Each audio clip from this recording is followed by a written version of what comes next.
All right, so today we're doing a deep dive into tech comedy podcasts. Oh, interesting. Yeah, and specifically, we're going to be looking at NetNets, geeking out on networking, everything in between. Okay. They kind of have this car talk for network nerds vibe going on, and yeah, we've got like articles, reviews, listener feedback, the whole works. Oh, cool. To help us like really break down what makes the show work. So what are we hoping to learn from this deep dive?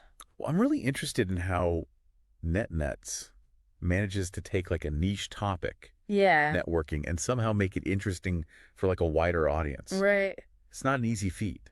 It's a pretty clever blend of humor, though, and just enough technical detail to keep things interesting. Yeah, you're without overwhelming the casual listener. Yeah, it's a tough balance to strike, for sure. It is. It's not easy to make routers and IP addresses funny, but they somehow manage to pull it off. They do. And I think a big part of their success comes down to the two hosts. Yeah, their personalities are definitely key. Nate the nethead and Sam the sysadmin. You've got Nate the tech enthusiast, always ready with a pun. Always. And then Sam the skeptical sysadmin, who's seen it all. Oh, yeah. And isn't afraid to poke fun at like how absurd the tech world can be. It's such a classic comedic pairing. Yeah, you get that natural back and forth. Totally. It's like Tech's answer to Abbott and Costello. Interesting comparison. I think of Nate as the wide-eyed optimist and Sam as the cynical voice of reason. I can see that. And it works. It totally works. It does, because it lets them cater to both hardcore techies and people who just want to have a laugh. Right. While maybe learning a little something along the way. Yeah, and that's a crucial point, I think. They've found this balance between entertainment and education without sacrificing either. Yeah. The humor is engaging, but it never feels like they're dumbing down the content. Not. They explain these complex technical concepts in a way that's both understandable and funny. Exactly. So how do they do it? Well, one thing that stands out is their use of recurring gags and running jokes. Oh, yeah, totally. Like Nate's terrible tech puns. Oh, God. Which Sam pretends to hate. Oh, he hates them. But secretly, I think he enjoys them. Oh, absolutely. It's like this inside joke they have with the listener. It creates a sense of community. It does. It really brings people in. Like you're part of the joke. Exactly. Like you're just eavesdropping on two friends chatting. Yeah. Who happen to be super knowledgeable about networking. And that's one of the big takeaways here, right? It's so creating that intimacy, that connection with your audience. Like you're all in on something together. Exactly. And, you know, NetNuts shows us that even in like a super new subject like networking, you can build a loyal following. You can. Just by being authentic, relatable, and most importantly, entertaining. That's the key. Yeah, they've made this space where techies and non-techies alike can come together. Right. Laugh at the absurdities of the digital world. It's a shared experience. It is. And maybe even learn a thing or two along the way. And don't underestimate the power of humor. Yeah. To make these complex topics more approachable and engaging. I'm with you on that.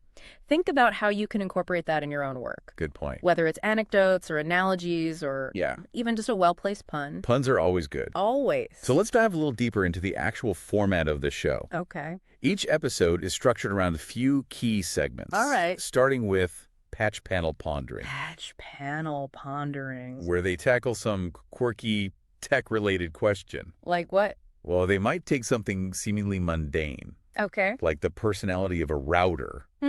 And turn it into this hilarious discussion. Right. That actually reveals a lot about how we think about technology. So they're using humor to make technical topics relatable. Yeah, exactly. Clever. I remember one episode they were debating what personality types different routers would have. What? Nate being compared an old, slow router to a grumpy librarian yelling, "Quiet! Too many requests!" Oh my God. I know, right? That's amazing. It's hilarious, but it also kind of highlights the limitations of different technologies. Right. And I bet it resonates with anyone who's ever had to deal with a finicky router. Absolutely. And keep in mind, they're not just throwing out jokes for no reason. No. They're using humor to educate their listeners. Oh, I see. Slipping in technical details and insights while keeping the tone light. Sneaking in education. Exactly. Under the guise of entertainment. And they always encourage listeners to participate. Oh, how so? By asking them to share their own tech-related jokes or observations. Smart. It adds another layer of engagement, right? Yeah, it makes it feel like a collaborative experience. Totally, like a community. Exactly. Everyone's in on it together. And it makes the audience feel seen and heard. It's all about making that connection with the audience. Yeah, feeling like you're part of the conversation. And that brings us to another important aspect, I think. Okay. Storytelling. Oh, yeah, they're great at that. Weaving in those personal anecdotes and real-life experiences. It makes it relatable. Exactly. And nowhere is this more apparent than in... sysadmin horror stories. Oh, man, sysadmin horror stories. That's where things get really interesting. So good. It's such a brilliant concept. You know, what is it about those tech fails that are just so compelling? I think it's that universal experience we all have with tech frustration. When technology just completely fails us. And they capture it perfectly. Yeah, with this mix of humor and empathy. You're laughing along, but you're also cringing. Right. Because you've probably been there yourself. Oh, absolutely, 100%. Like, remember that story? Oh, yeah. Where Nate accidentally configured a loopback address. Oh, no. And brought the entire office network down. For hours. Toxic. A total sysadmin nightmare. It is. But he tells it with such self-deprecating humor. Yeah. You can't help but feel for the guy. You're totally right. But remember, they're not just sharing these stories for entertainment. Right, there's a point to it. They're using them as teaching moments. Oh, interesting. How so? By sharing these real-world examples of failures, Okay. they're highlighting those common mistakes. Right. Emphasizing procedures, and ultimately helping people avoid those disasters themselves. Learn from their mistakes so you don't have to make them yourself. Exactly. And then there's the listener-submitted horror stories. Oh, yeah. Those are great. Sometimes they're even crazier than the ones Nate and Sam share. They are. You get everything accidental data deletions, system-wide reboots during presentations. It's a good reminder that even the most seasoned tech professionals are human. We all make mistakes. We do. It's part of the process. It is, and it's okay to mess up. What matters is how you learn from it and move on. Totally. And that brings us to probably the most interesting segment of NetNuts. Hypothetical Hub. Hypothetical Hub. This is where they really let their imaginations go wild. They do. It's like thought experiments gone rogue. With a mix of science and comedy. Like one of their most popular ones was the idea of a potato-powered internet. The potato-powered internet. The potato-powered internet. That's an interesting one. It really is. How did they even approach that concept? Well, Nate dives right into the technical feasibility. Of course he does. Talking about potato batteries, energy output, throwing in complex equations just to mess with Sam. Oh, I bet Sam loved that. And Sam plays his role perfectly. Okay. Throwing in these sarcastic quips, painting this hilarious picture of a world where farms are the new data centers. Data centers full of potatoes. And potato security is a major concern. Potato security. I know, right? It's brilliant, though. It is. Taking this completely ridiculous premise, turning it into a discussion about alternative technologies. Yeah, and they're not just joking around here. Right. They're subtly getting listeners to think critically about how we use technology. What if we could simplify things? Yeah, what if there were more sustainable solutions? That's a really powerful message. Especially in a world so reliant on complex, energy-intensive technology. They're encouraging us to think outside the box. To consider these alternatives that might seem crazy at first. The potato-powered internet. Exactly. And that's what I love about NetNuts.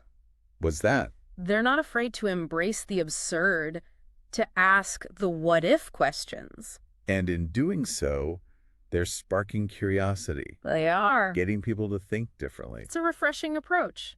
It is. And it's something we can all learn from. You think so? I do. Sometimes the best ideas come from the most unexpected places. Like from a potato. Maybe. So next time you're brainstorming, don't be afraid to let your imagination run wild. Embrace those crazy ideas. You never know what might come out of it. You never know. Yeah, it's like they're saying, let's not take ourselves too seriously. Exactly. Have some fun with it. But also make people think. Right. Which actually reminds me of another thing they do really well. What's that? Their branding. Oh, yeah. They've definitely got a unique style. From the name NetNuts itself. It's catchy. It is to the cheesy sound effects. And Nate's laugh. Oh my God, his laugh. It's iconic. They've really created a sonic identity that's playful, but still professional. Yeah, it's a tricky balance to find. For sure. But they managed to pull it off. They make it work. They do. And that's something worth thinking about for anyone creating content. Definitely. How do you want your audience to feel? Yeah, what kind of experience are you crafting? What's the sonic landscape you're building? Because NetNuts proves you can be informative and entertaining without being stuffy. Right. You can have fun and still be credible. And it's not just about the audio either. No, they've got a strong visual presence, too. Their website, their social media, even merchandise. They've really thought about their brand as a whole. They have. And how it all works together. It's impressive. It's smart. It is. And, before we wrap up, there's one more thing I wanted to mention. Okay. Their willingness to experiment. Oh, yeah. They're always trying new things. Like pushing the boundaries of what a tech podcast can be. It's refreshing. You see it a lot in their guest segments. Oh, yeah. They have some interesting guests. They'll have legitimate experts from the tech world, but then they'll throw in someone totally unexpected. Like who? Like Alexa's sassy cousin. Wait, what? I know, right? Or like the ghost of Alan Turing. You never know who's going to show up. That's amazing. Keeps things interesting. It does. Keeps you on your toes. And it shows they're not afraid to have a little fun. Yeah, they don't take themselves too seriously. And that's a good lesson for any content creator. Definitely. Don't be afraid to break the mold experiment. Embrace the unexpected. You never know what you might discover. Exactly.